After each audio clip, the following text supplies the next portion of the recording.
بچوں، یہ معرکہ موتا کہلاتا ہے جو عرب کے شمال میں واقع ہے۔ مسلمانوں کا لشکر اسی جانب گامزن تھا کہ خبر ملی کہ جس جگہ عیسائیوں پر حملہ کرنے جا رہے ہیں وہاں تو خود بادشاہ روم 1,00,000 سپاہیوں کے ساتھ موجود ہے۔ گمان یہ ہے کہ وہ کسی اور مہم کے لیے وہاں آیا تھا، لیکن مسلمانوں کی آمد کا سن کر ٹھہر گیا۔ اب ارد گرد شمال کے عرب قبائل بھی رومیوں کی بڑی طاقت کے ساتھ ہو لیے اور مل جل کر دشمن تقریباً 2,00,000 فوجیوں کا ہو گیا ہے۔ مسلمانوں کا خیال تھا کہ انہیں 8-10 ہزار کے لشکر سے جنگ لڑنا ہوگی، مگر یہاں تو 2,00,000 سامنے آ گئے۔ مسلمان مدینے سے دور بھی بہت آ گئے تھے، مزید مدد آنا مشکل بھی تھا اور اس میں دیر بھی بہت لگتی، لہٰذا مسلمانوں نے مشورہ کیا اور جنگ ہی کا فیصلہ کیا۔ 2,00,000 کے مقابلے میں 3,000 یعنی ہر 200 کے لیے 3 مسلمان تھے۔ موتا کے مقام پر مسلمانوں اور عیسائیوں کا ٹکراؤ ہوا۔ حضور صلی اللہ علیہ وسلم نے اس لشکر کا سالار حضرت زید بن حارثہ کو مقرر فرمایا تھا۔ وہ بہت بے جگری سے لڑے اور شہید ہو گئے۔ اس کے بعد حضور صلی اللہ علیہ وسلم کی وصیت کے مطابق حضرت جعفر رضی اللہ تعالیٰ عنہ نے کمان سنبھالی اور وہ بھی لڑتے لڑتے شہید ہو گئے۔ پھر حضرت عبداللہ بن رواحہ رضی اللہ تعالیٰ عنہ نے پرچم سنبھالا، پھر وہ بھی لڑتے لڑتے شہید ہو گئے۔ پھر صحابہ نے مشورہ کر کے حضرت خالد بن ولید رضی اللہ تعالیٰ عنہ کو سپہ سالار بنایا، جنہیں حضور صلی اللہ علیہ وسلم نے اللہ کی تلواروں میں سے ایک تلوار فرمایا ہے۔ انہوں نے سمجھ لیا تھا کہ 2,00,000 رومیوں سے لڑنا عقل مندی اور حکمت مومن نہیں، اس میں بڑی تعداد میں مسلمان شہید ہوں گے اور شاید تبلیغ کی وہ حکمت ہاتھ نہ آ سکے جو کہ درکار ہے۔ لہٰذا انہوں نے ایک ایسی جنگی حکمت عملی اپنائی کہ جنگ آہستہ آہستہ رک گئی اور مسلمان صرف 12 شہادتوں کے بعد صحیح سالم واپس ہو لیے۔ کیا انہوں نے یہ تھا کہ داہنی فوج کو بائیں فوج کی طرف عدل بدل دیا اور اگلے اور پچھلے فوجی دستوں کو بھی عدل بدل دیا، جس سے دشمن سمجھا کہ انہیں نئی تازہ دم فوج پہنچ گئی ہے۔ پھر لڑائی کے دوران مسلمان آہستہ آہستہ پیچھے ہٹنے لگے، یعنی منہ دشمن ہی کی طرف رہا، پیٹھ نہ پھیری۔ دشمن سمجھا کہ وہ انہیں اپنے علاقے میں لا کر کوئی چال چلنا چاہتے ہیں، لہٰذا وہ ہوشیار ہو گیا اور زیادہ آگے نہیں آیا۔ اس طرح فوجوں میں کافی فاصلہ ہو گیا اور جنگ بند ہو گئی۔ صحیح حدیث میں اس کو مسلمانوں کی فتح کہا گیا ہے۔ ظاہر ہے اتنی بڑی طاقت جیسے کہ آج کی سپر پاور سے ٹکرا کر بھی نقصان نہ اٹھانا اور خیریت سے واپس آ جانا بہت غیر معمولی بات تھی، اور اس سے نہ صرف رومیوں پر بلکہ ان شمالی عرب قبائل پر بھی مسلمانوں کی دھاک بیٹھ گئی۔ واپسی پر ایک صحابی نے کسی معاملے پر حضرت خالد رضی اللہ تعالیٰ عنہ کی شکایت لگائی تو آپ صلی اللہ علیہ وسلم نے ان صحابی ہی کو ڈانٹا اور عمرہ یعنی مسلمانوں کے امیر یا حاکم کی چھوٹی چھوٹی باتوں پر شکایت لگانے سے منع فرمایا۔ بچوں، ہم عام لوگ تو دن میں چند فیصلے کرتے ہیں، وہ بھی زیادہ تر اپنی ذات یا انفرادی نوعیت کے کرتے ہیں، جبکہ ہمارے امیر یا حاکم کو دن میں بہت زیادہ فیصلے کرنے ہوتے ہیں اور وہ بھی اکثر اجتماعی فیصلے۔ لہٰذا ہمیں ان کے چھوٹے چھوٹے نقائص ڈھونڈنے کے بجائے بڑے اور اچھے فیصلوں پر ہی نظر رکھنی چاہیے۔ اور چغلی یعنی شکایت لگانا تو بہت ہی بری بات ہے۔ رسول اللہ صلی اللہ علیہ وسلم کا ارشاد ہے کہ چغل خور جنت میں نہیں جا سکے گا۔ لہٰذا بچوں، اگر کسی کی اصلاح کرنی ہو تو خود سمجھائیں یا پھر کسی ایسے بڑے کو چپکے سے بتائیں جو اسے سمجھا سکے، شکایت ہرگز نہ لگائیں۔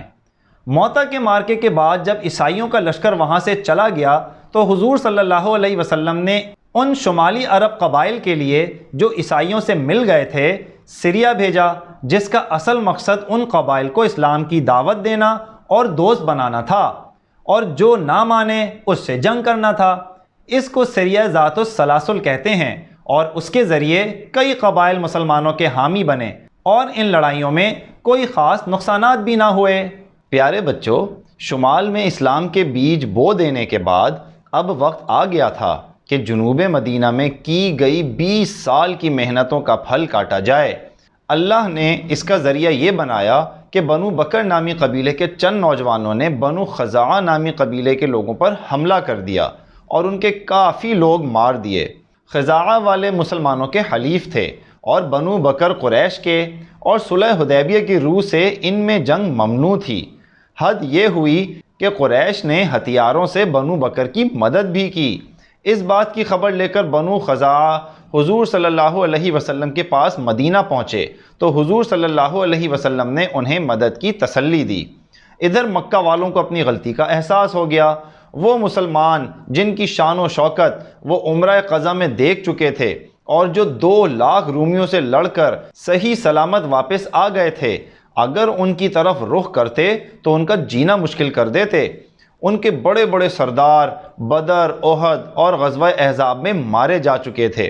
خالد بن ولید جیسے سپہ سالار اب مسلمانوں کے ساتھ تھے، غرض مکہ والوں کے حالات بہت کمزور تھے، لہٰذا انہوں نے فوراً ابو سفیان کو مدینہ روانہ کیا کہ دوبارہ صلح کی جائے، کہ پچھلی والی تو انہوں نے خود توڑ ڈالی تھی۔ ابو سفیان مدینہ میں اپنی بیٹی حضرت ام حبیبہ رضی اللہ تعالی عنہا کے پاس پہنچا، جو حضور صلی اللہ علیہ وسلم کی زوجہ تھیں۔ انہوں نے ابو سفیان کو آپ صلی اللہ علیہ وسلم کے بستر پر بٹھانے سے انکار کر دیا کہ وہ مشرک ہے اور اس بستر کے لائق نہیں۔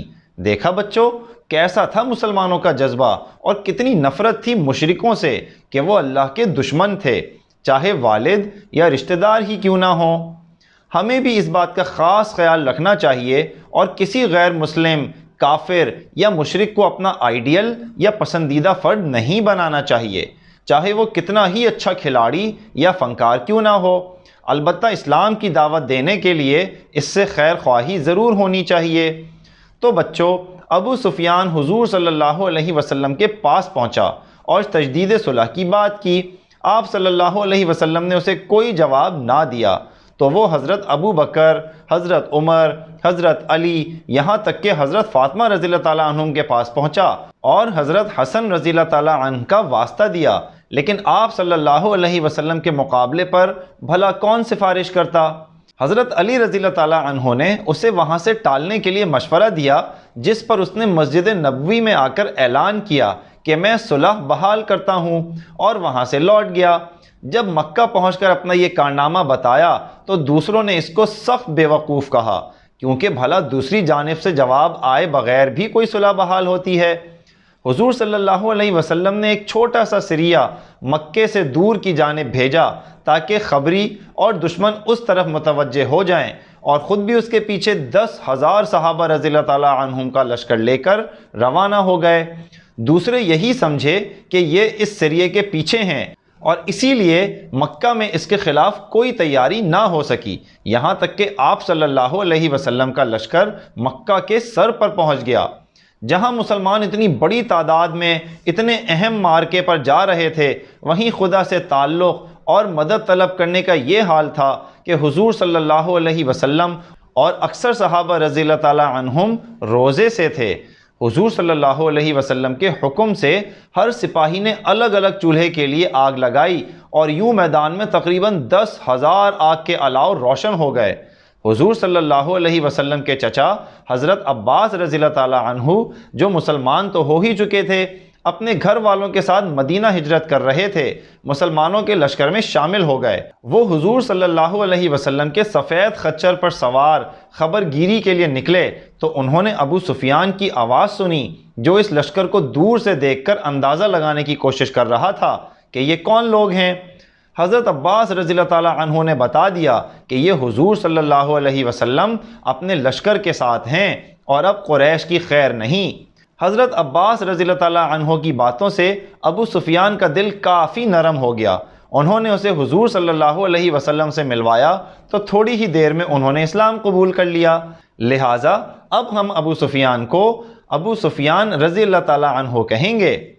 حضرت ابو سفیان رضی اللہ تعالی عنہ کو اسی وقت مکہ واپس نہیں کیا، بلکہ اسلامی فوج جب مکہ میں داخل ہونے لگی تب انہیں مکہ بھیجا، اور انہوں نے جا کر اعلان کر دیا کہ مسلمانوں سے جنگ نہیں کی جا سکتی، لہٰذا جو اپنے گھر کا دروازہ بند کر لے یا حرم میں آ جائے یا ابو سفیان رضی اللہ تعالی عنہ کے گھر میں آ جائے، اس کو امن ہے، اس سے کوئی جنگ نہیں کی جائے گی۔